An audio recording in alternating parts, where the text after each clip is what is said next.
Hi, this is Eric Lofholm. Welcome to my weekly radio show, Continuous Sales Improvement, the weekly radio show. I'm thrilled that you have made the decision to join me today. And I've got a special show for you today where I'm going to be teaching you a concept called the Digital Hub Strategy. So that's going to be the focus of our show today. And this is a strategy that Steve Jobs was behind. And Steve Jobs, of course, was one of the founders at Apple with Steve Wozniak. And he essentially was kicked out of Apple and he went on to do many things, including Pixar. And Jobs bought Pixar from George Lucas. Not a lot of people know that. And so he took over Pixar and he became a billionaire with Pixar when Toy Story came out, and he took the company public at that point. And Apple was really struggling, and they were on the verge of bankruptcy, and they asked Steve Jobs to come back. And Jobs was actually the CEO at Pixar as well as Apple at the same time. And this might have been the only time this has ever been done in history, where you had a CEO of two major companies simultaneously. And when Jobs came back to Apple, they had hundreds of products. And they, like I said, were on the verge of bankruptcy. And Jobs created a concept called the Digital Hub Strategy. Now, before we get to the strategy, as you're watching the content today, I'm going to teach you this concept three different ways. I'm going to teach it to you how Steve Jobs did it. I'm going to teach it to you how I'm doing it right now.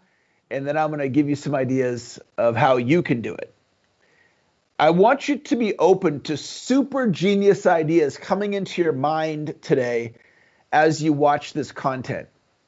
And as you're hearing these ideas, ask yourself this question: how does this apply to me? How can I take this concept and apply it as is, or apply a hybrid of it? And that's where I came up with my version of the Digital Hub Strategy. Now, I'm making a prediction. I'm right in the process of unleashing this concept on the world, and I'm going to walk you through how I'm going to be doing it.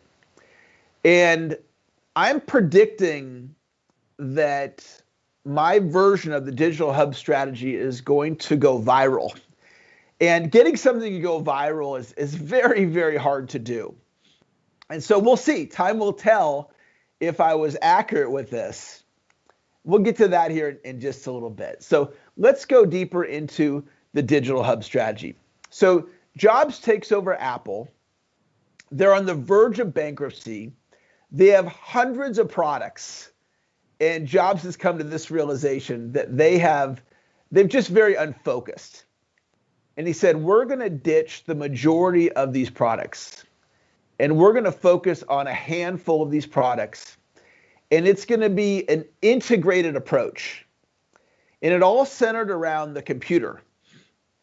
And Jobs said, all right, what we're going to do is we're going to have iTunes. We're going to have music, and it's going to go to our hub, which is the computer. And we're going to have video, and that's going to go to the hub. And we're going to have photos, and we're going to have apps, and we're going to have software. And everything is going to point to the hub. And so if you look on the screen, you'll see an image of the Digital Hub Strategy. And Jobs got it focused, and it worked. I mean, they became the highest valued company in the world based on their stock price. And I'm a living example of the power of Jobs' Digital Hub Strategy in this context.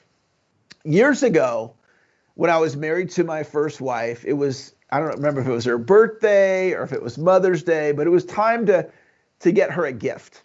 And in getting a gift for your wife, if you have kids like me, you've got birthday, anniversary, Mother's Day, Christmas, and Valentine's. So, there's 5 major holidays that you're providing gifts for. And if you've been married for a while, you probably have gotten your wife, just about anything that she would want. And so I was looking for a creative gift to get my wife, and I ended up getting her an iTouch. And that was my first Apple product. And it wasn't because I thought she needed one. It wasn't that she was asking for one. I need a gift. So okay, I'll get this thing called an iTouch. And I don't remember what her response was to it, but I remember I really liked it. And so I got one for myself. So that was my second Apple product. And I ended up falling in love with Apple. And so when it came time to get a new phone, I got the iPhone. And when my PC went haywire, I got the MacBook Pro. And then I got the iPad. And so we became an Apple family. And I don't know, through the years, we must have bought 30 different Apple devices. And this was Steve Jobs' vision of the digital hub strategy, because the products integrated, it became intuitive for me or you, or if you're an Apple user, it became intuitive to buy Apple products. I remember my son one time saying, "Dad, I need a tablet." And I said, "Why do you need a tablet?" He says, "Well, this is years ago. My teacher said I could bring a tablet into school, and so if I get a tablet, I'll get better grades." And so, of course, I'm like, "Okay, son, well, let's get you a tablet." So I was like, "Well, what should we get? Should we get a Droid tablet or an Apple tablet?" And we got the Apple tablet because my son had an iPhone. So it cost more for the iPad, but it was integrated. And it worked. And Apple became the highest valued company in the world. So I looked at this, and I looked at it from a viewpoint of my company. And I said, how does this apply to me? How can I apply the digital hub strategy at Eric Offhome International? Now, I've been in business for over 20 years, and I've got all these different pieces. I've got books that I've written, and I've got Facebook groups, and I'm on LinkedIn. A lot of you, I'm sure you're on multiple social media platforms. I have a YouTube channel.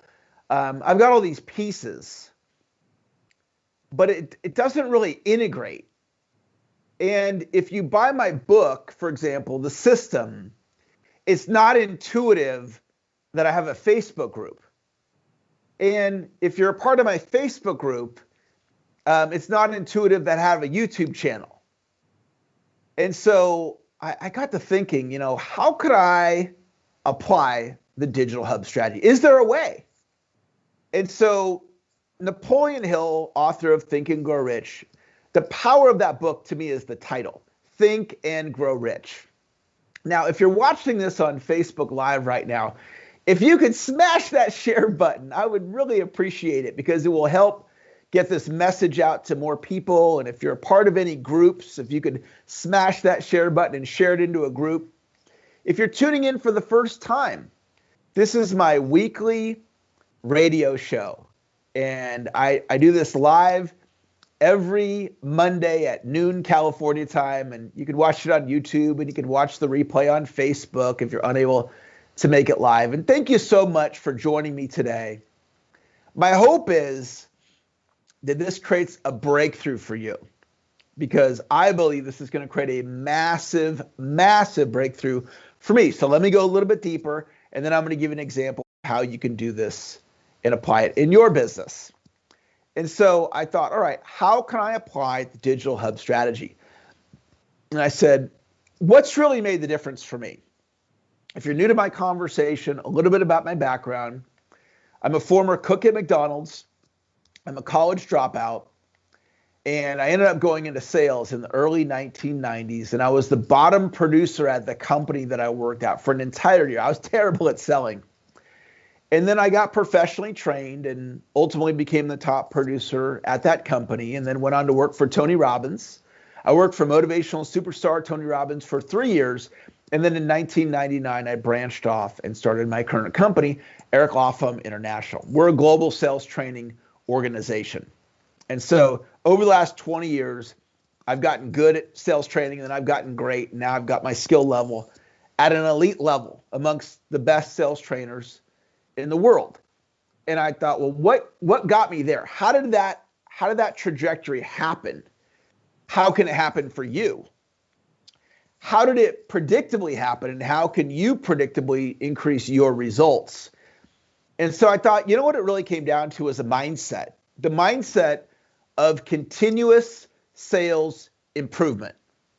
You see, back in the 1990s, when I was introduced to professional sales training, I started applying myself, learning, reading books, listening to audios, doing coaching programs, etc. And I fell in love with learning. And so I'd get a little bit better at closing, a little bit better at referrals, a little bit better at objection handling. And what I learned was I would have all these little micro improvements. And I learned the pattern of a breakthrough. So here's the pattern of a breakthrough. It'll work for you just like it works for me. We learn, and then we have a breakthrough. We learn, and then we have a breakthrough. And the breakthroughs will never stop as long as you continue to learn. And it's micro improvement, and then micro improvement, and micro improvement, and then eventually you have a breakthrough. And so I realized that what's gotten me to where I am today, and predictably I'll continue to rise up even further, it's a commitment to continuous sales improvement. And I said, that's the answer. That's the ultimate best sales idea ever. To me, it trumps anything. This one idea of continuous sales improvement, it's a way for any of you watching to predictably increase your results. So I thought, okay, that's my hub. That's the hub of the digital hub strategy, is the idea of continuous sales improvement. And then off of that hub, if you pull up the image on the screen, you'll see there is the book. And so my book is just about ready to launch, called Continuous Sales Improvement. So that book will be, chapter 1 will be available on my website in the very near future. Go check there right now and see if it's there. My website is, of course, continuousssalesimprovement.com. So the hub is continuous sales improvement. Then there's the book, the website, the radio show that you're on right now, the podcast, the movement. So the continuous sales improvement movement is a commitment that you make to yourself. And it is to work on your skills for 15 minutes to an hour or more per week for the rest of your life. And in the very near future, you can go to continuousssalesimprovement.com and look for the button that says the movement. And you can click on it and you can opt in. And by you opting in, by putting in your email address, you're declaring your commitment that you're going to work on your skills for 15 minutes to an hour or more per week for the rest of your life. Now, there's no cost to that. You don't have to pay anything. There's no accountability. I'm not calling you to, hey, did you do it this week? It's just a commitment that you make to yourself. And this is what took me from a cook at McDonald's, college dropout, bottom producing salesperson, to an elite professional sales trainer. And this can work for you too. So then we have the Continuous Sales Improvement Facebook group, the Continuous Sales Improvement LinkedIn group, the Continuous Sales Improvement Masterclass, and the Continuous Sales Improvement podcast. The masterclass is launching the first Thursday in January of 2021. And it's going to be a 4-module course. And I'm going to be teaching 27 of my breakthrough sales ideas over 4 weeks. I hope you'll do the course with me. Now, when I do it in January, if you're watching this after January, I'm going to repeat the course again in February. And then I'm going to repeat the course again in March, in April, and so forth and so on. And in theory, I'll run it every month for the next decade or so.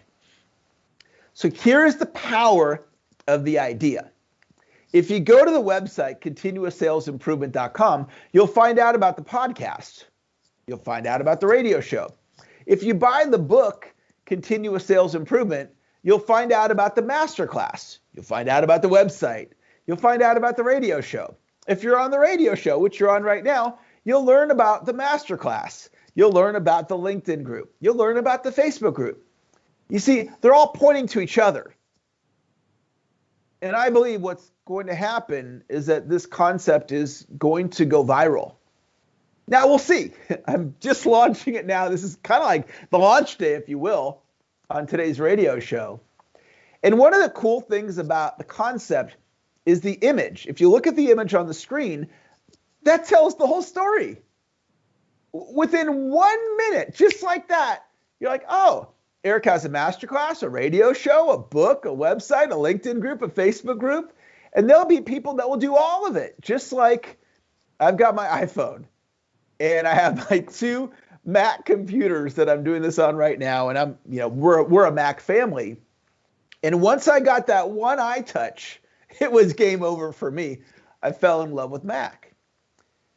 Now, enough about me. How did I get the idea? I asked my brain the question, how does Steve Jobs' digital hub strategy apply to me? So let's talk about you. So I came up with this concept called I Love Rocklin. And I want to walk you through this concept, and you can see the image on the screen. I live in Rocklin, California, and I'm a professional sales trainer. But if I was a real estate agent, I would unleash the I Love Rocklin strategy and become the most famous real estate agent in my community, if that's what I wanted to do. This strategy will predictably do that for you. So if you're a real estate agent and you model this, there it is. I'm giving you $1 million right now. Or if you sell cars, you could bring the I Love Rocklin concept and become the most famous car salesperson in your community. Or if you sell insurance, or if you own a Chinese restaurant, or any type of local business, you could take this concept and become the most famous person in your community. Or I used it in my niche to become a recognized professional sales trainer. So here's the I Love Rocklin concept. I got to thinking one day, if I was a real estate agent, I would take the digital hub strategy and I would apply it to real estate. Now, they say that if you use a real estate agent to help you buy or sell a home, then you're not going to need them again for another 7 years. Because it's not like we're moving and buying and selling homes every year. Unless you're a real estate investor, you're not going to have a need for that realtor again for about 7 years on average. So if that real estate agent is sending you content all about real estate, you're not going to be very interested.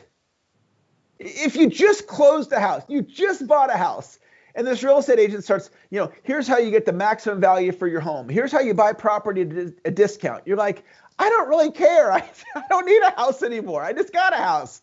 Check back with me in 7 years. So the real estate agent would have a better play doing a content strategy that would be interested to their customer. So thus the I Love Rocklin strategy. So if I was a local real estate agent here in Rocklin, California, I would have the brand, the I Love Rocklin brand. And I would have the iloverocklin.com website. Now, if that was taken, I would find some other hybrid of the concept. It doesn't have to be I Love Rocklin. It could be something similar. I'd get the website. And then I would have the podcast. Now, listen to this idea.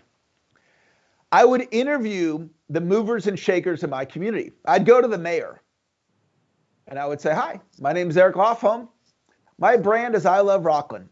And I have the I Love Rocklin podcast. I'm interviewing movers and shakers in the community. And you're the mayor.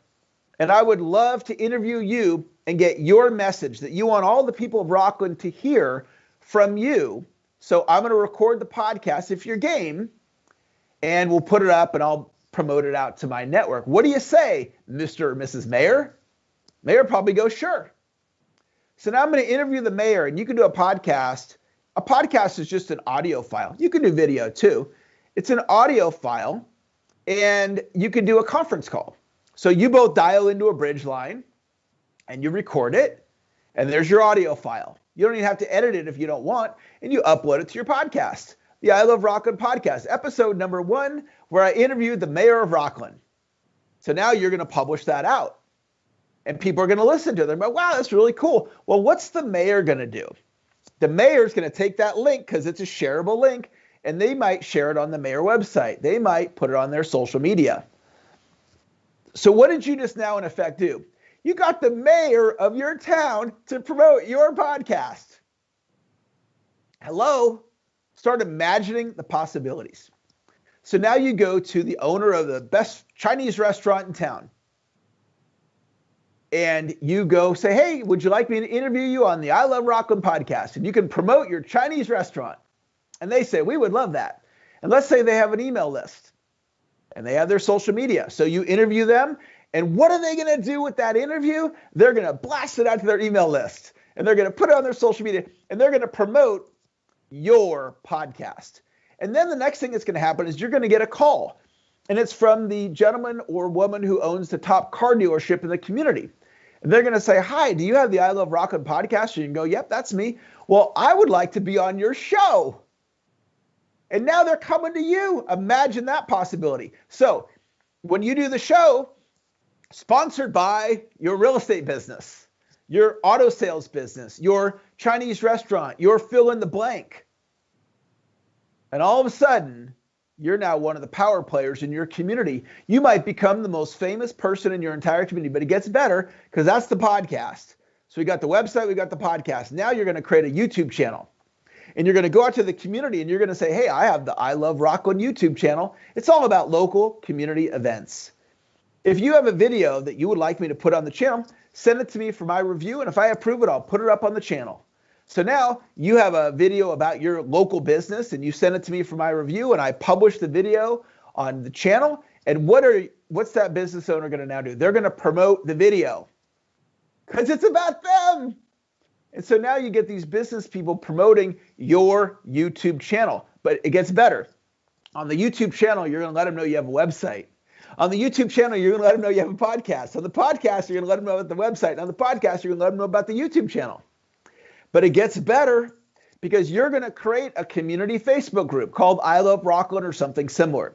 Now, I've looked at some of these community Facebook groups, and many of them have 3,000 members. 5,000 members, 10,000 members. And who's going to be the most famous person in that Facebook group? You are, because you're the star of the show because it's your group. You're in charge of the group. You're in charge of the content. You get to make the rules. So let's say there's 5,000 people that belong to your community Facebook group, all local people, and you get to cross-promote all of the things that you're doing, including your real estate business. I just made you $1 million. You get to do Facebook Lives in there. You get to bring the mayor on a Facebook Live inside of your Facebook group. But it gets even better because you're going to write the book, 21 Things to Do in Rocklin, California.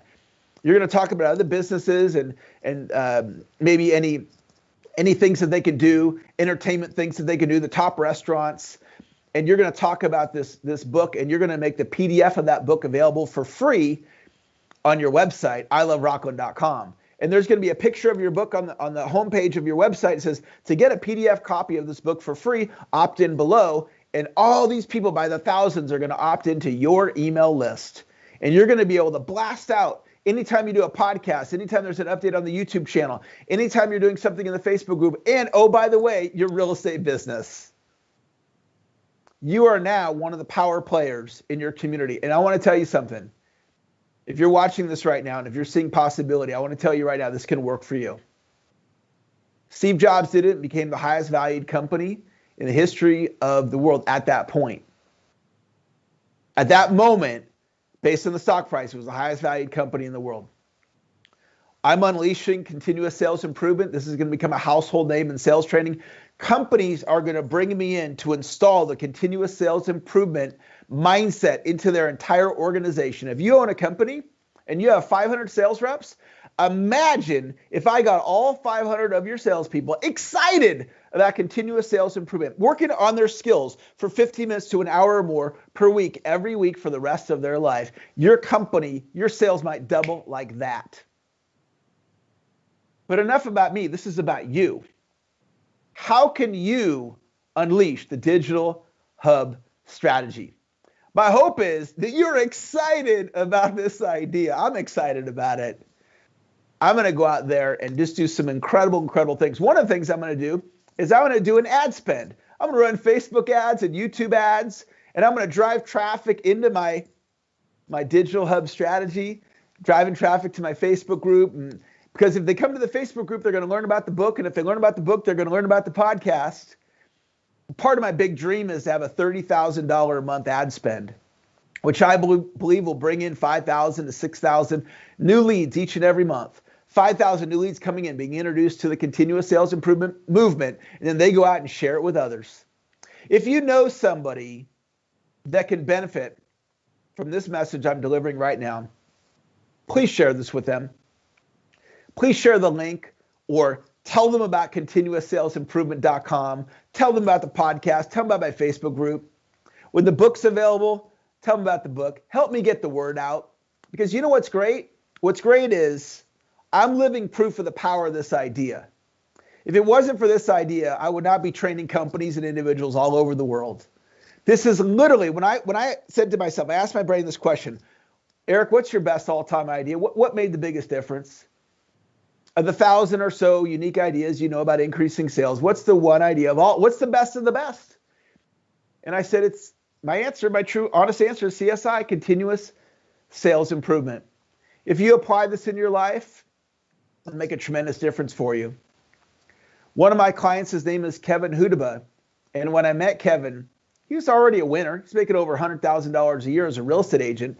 He applied continuous sales improvement to his business, and he built a team this year. He and his team, he's going to make over $400,000 in 1 year, from a little over 100,000 over 400,000. That's what continuous sales improvement meant to him. Judy O'Higgins applied this idea to her network marketing business, and it helped her build a 5,000 plus person team and got her to number 18 in the entire company. David Laster applied this in his insurance business. And I said, David, what's the idea? All the things I've taught you, what has it been worth to you? He said, I've made over $1 million in increased commissions, Eric, from what you've taught me. This is big dollars, guys. This will work for you. And if you're a sales manager, if you own a company, imagine bringing this into your company. So that's the show today, guys.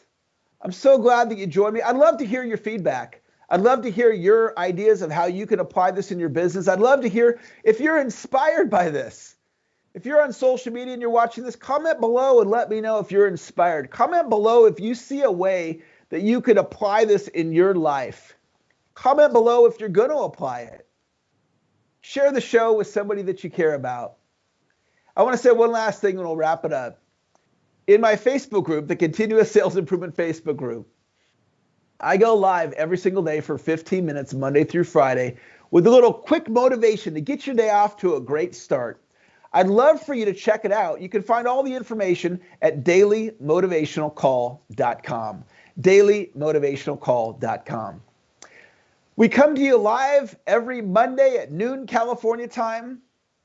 The internet radio show called Continuous Sales Improvement. Thanks so much for tuning in. This is Eric Latham signing off for now. We'll see you next week. Bye-bye.